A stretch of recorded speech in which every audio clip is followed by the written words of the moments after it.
First, you have some time to look at questions 1 to 5.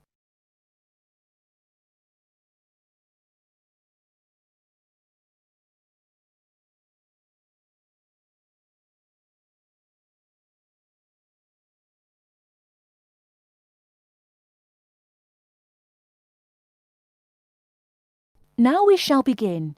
You should answer the questions as you listen, because you will not hear the recording a second time. Listen carefully and answer questions 1 to 5. Kingsbury College, can I help you? Oh, hello. I'm ringing to find out about one of your courses. Yes. Is that a daytime or an evening course? Evening. Right. I'll just get a few details from you, if I may. Fine. Could I have your full name, first of all? It's Peter Wright. That's Wright. OK. And I don't need to know your exact age, but can you tell me which of these age groups you belong to? 18 to 25, 26 to 35, 36 to 45, or over 45? 18 to 25. Fine. And do you have a job, or are you a full-time student? I'm an accountant. I just do courses in my spare time for interest. OK. Right. And your address, Mr. Wright? It's 11 Forest Road. Forest? Yes. Is that in Kingsbury? Yes, it is. I'm just down the road here. And do you have a phone number? It's 992 471. That's my home number. I haven't got a work number. That's fine. We probably won't need it. Before you hear the rest of the conversation, you have some time to look at questions 6 to 10.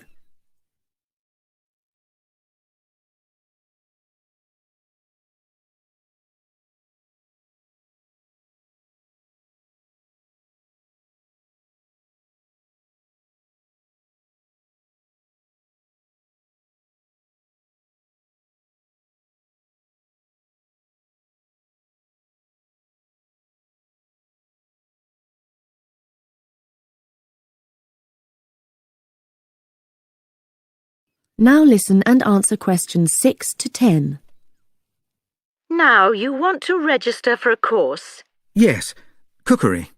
Do you happen to know the exact title of the course? We've got Thai cookery on Wednesdays, or Mexican cookery on Fridays, or... Mexican. I'd like to do both, but I'm busy on Wednesdays. OK. Well, you can always do the other one next term, I suppose. Now, do you know when it begins? Is it the 26th of March? That's right. And it's £45 in total. That's including the ingredients. How would you like to pay? Card? Cash? Can I send a cheque? You can, yes, as long as it arrives at least 1 week before the start of the course. OK. And I'll just give you a reference number, if you could make a note of it and write it on the back. Yes? It's CZ943. Yes, got that. Good. Well, there's just one last question. Do you have any special requirements that I should make a note of? Yes, there is one thing. I use a wheelchair. Right, so you need to have access for that. OK. Don't worry, your room is on the ground floor, and I'll make sure there are no steps involved. We can always put a ramp in. Thanks. So, we look forward to seeing you on the 26th of March.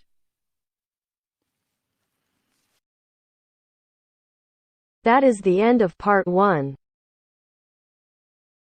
You now have half a minute to check your answers.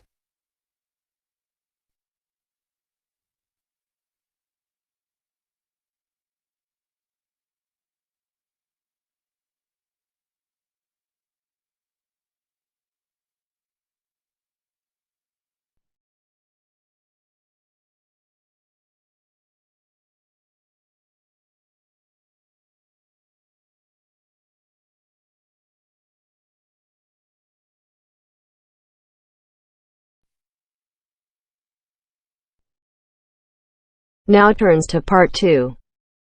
Part 2. You are going to hear a guide named Matt who is introducing their trip in Wildlife Haven. Now you have some time to look at questions 11 to 15.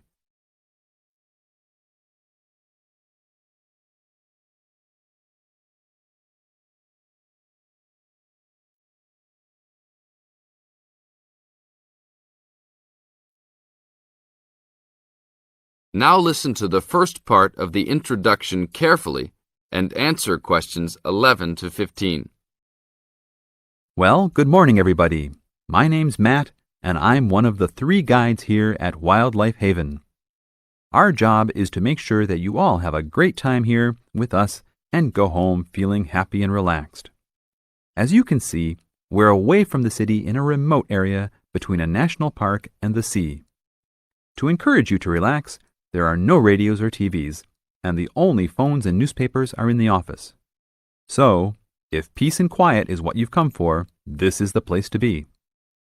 From your cabin on the hill, you'll find you have the national park behind you, and you can look out from the sea from your front balcony. Your luggage will be unloaded from the bus and taken to your rooms in a few minutes. Once you have picked up your key at reception, please locate your room and check that all your luggage has arrived. The daily program here at Wildlife Haven is flexible and only as demanding as you want it to be. You should each have a brochure setting out the facilities and various walking tracks you can take. And on the bus, you are given a green sheet setting out a number of group tours in the coming week. If you want to join any tour, just write your name and room number on the relevant sheet along the wall here. Tomorrow, there is a beachcombers and rock hoppers tour exploring marine life in the rock pools along the beach. Or, if you'd prefer to go inland, there's a guided forest walk that takes you off the walking tracks. If you want to catch some lunch, you could join the beach fishing expedition. And at night, you'll see there is a moonlight forest walk that leaves each night at 7 p.m. So there is plenty to choose from at Wildlife Haven, and of course, that includes just sitting on your balcony watching the waves roll in. But I would recommend my favorite tour, the Waterfall Walk.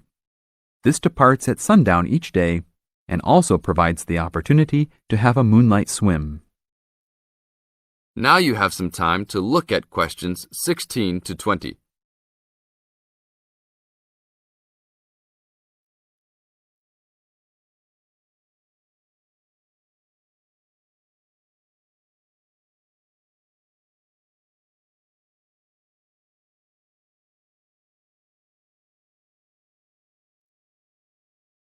In the second part of the introduction, you are going to get some advice from Matt.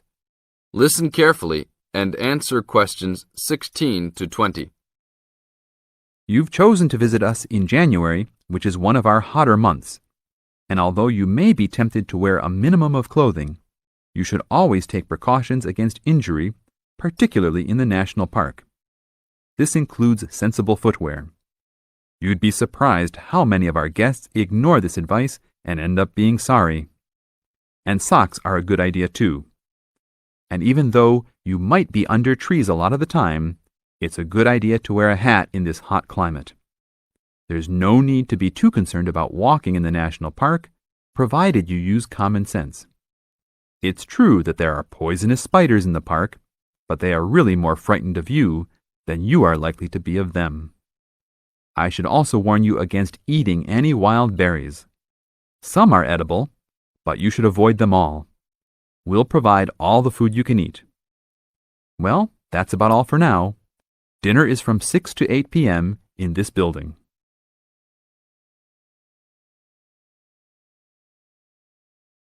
That is the end of Part 2. You now have half a minute to check your answers.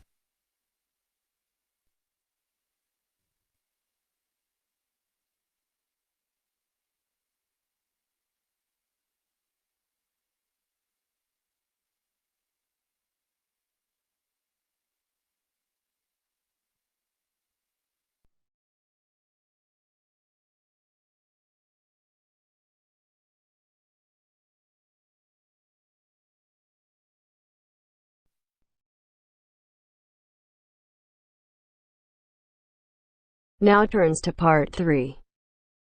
Part 3. You'll hear two university students discussing a social science lecture they attended. First, you have some time to look at questions 21 to 24.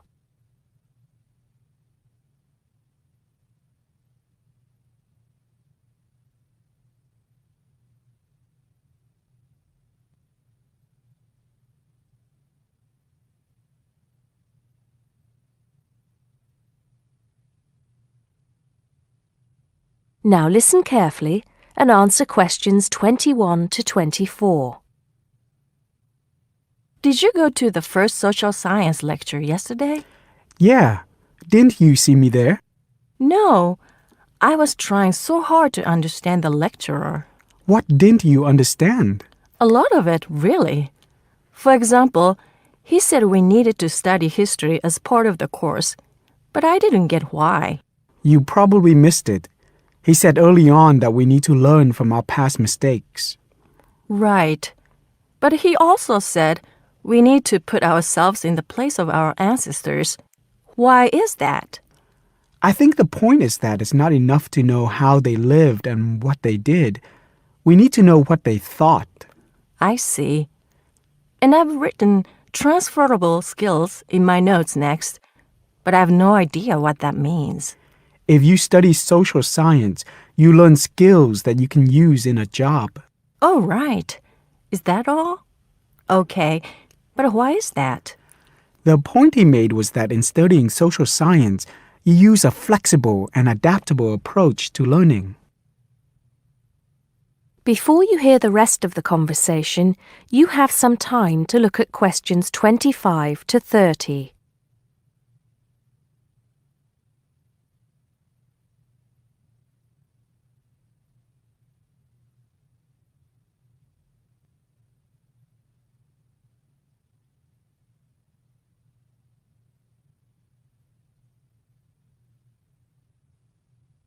Now listen and answer questions 25 to 30. He also kept mentioning all the other subjects we will need to study as part of the course. I didn't write them all down, did you? Some of them. I think I can make sense of my notes. The first one was anthropology, which he said would cover prehistory and archaeology as well. Okay. Then there's economics. I wrote down that this was not meant to mean that we will spend all our time looking at economic theory, but more that we need to see how humans behave. That's good. I don't think I could handle economic theory. He said something about education too, didn't he? Yeah. He said we'll be looking at how cultural information is handed down from one generation to the next through teaching children. He said we'd be focusing on geography too, but I can't really remember which aspects, can you? I noted it down, I think. Here we are, yes, particularly in relation to urban planning. It's law that I got confused about. I didn't understand why he linked that to economics. I think he meant that laws affect the way wealth is distributed. That makes sense. Now, what are the science wars? Okay, I did get that. The science wars are about how social science collects information. In sociology and social work, and in social science generally, they can only study patterns of behavior and observe. If you compare that to the way scientists work in physics or chemistry, it's very different because they use specific experiments that can be tested and which give concrete answers. Social studies is often accused of being unscientific. That's all. Okay. But it still looks like a good course, doesn't it? You don't have any regrets, do you? None at all. I'm looking forward to it.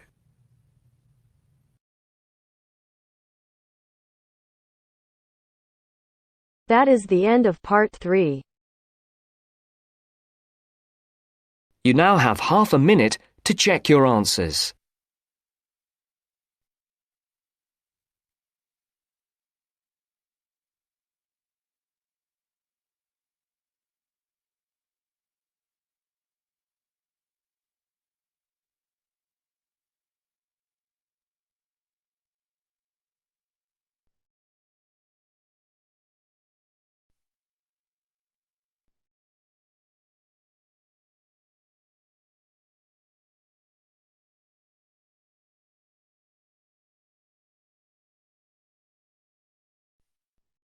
Now turns to Part 4. Part 4. In this section, you'll hear a lecture on coral reef. First, you have some time to read questions 31 to 40.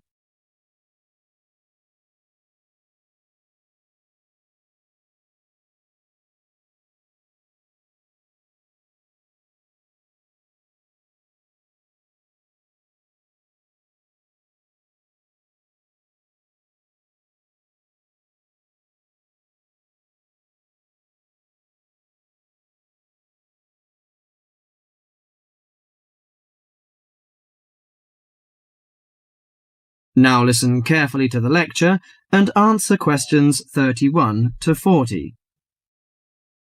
Do you fancy diving in the wonderful world of coral reefs, green sponges, colourful fish and red crabs?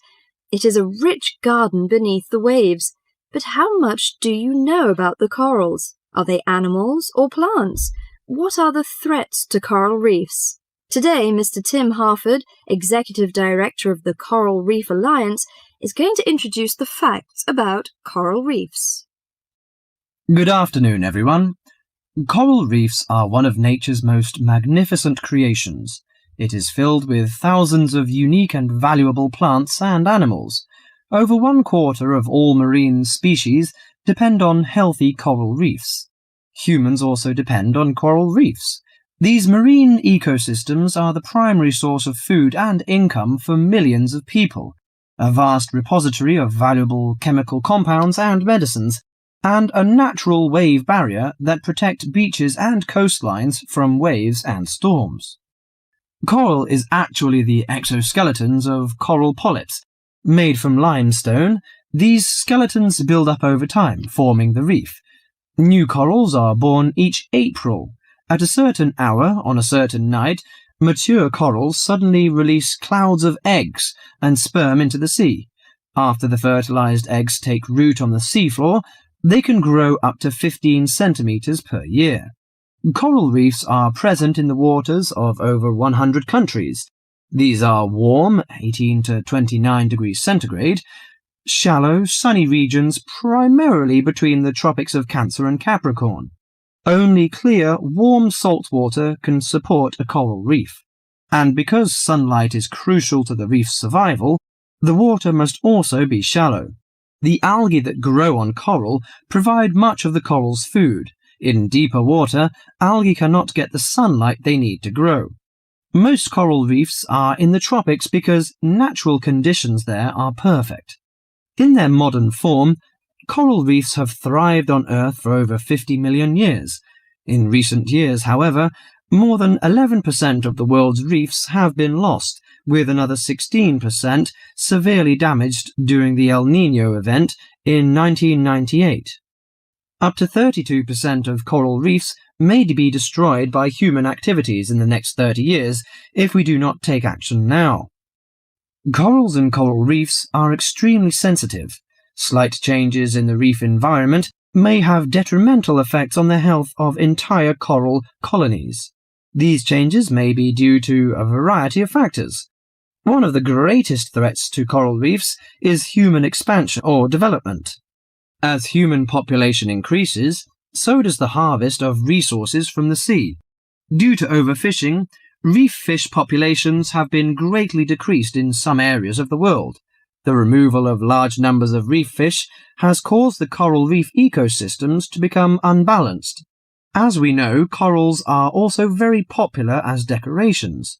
A large amount of the most healthy corals are selected by commercial collectors. They sell the corals to souvenir shops, where a large number of tourists wait to purchase them as decorations or souvenirs. Coral reefs also receive much damage from both commercial and private vessels. The leakage of fuels into the water and the occurrence of spills by large tankers are extremely damaging to local corals.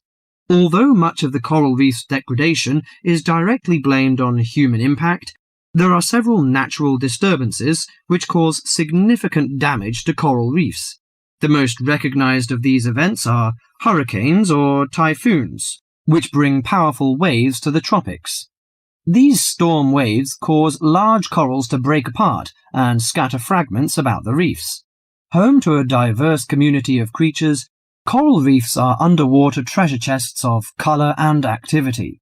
Predators and prey swim and crawl among the coral in nature's never-ending dance of life and death. This lively, fascinating world beneath the waves is just waiting to be explored. That is the end of part 4. You now have half a minute to check your answers.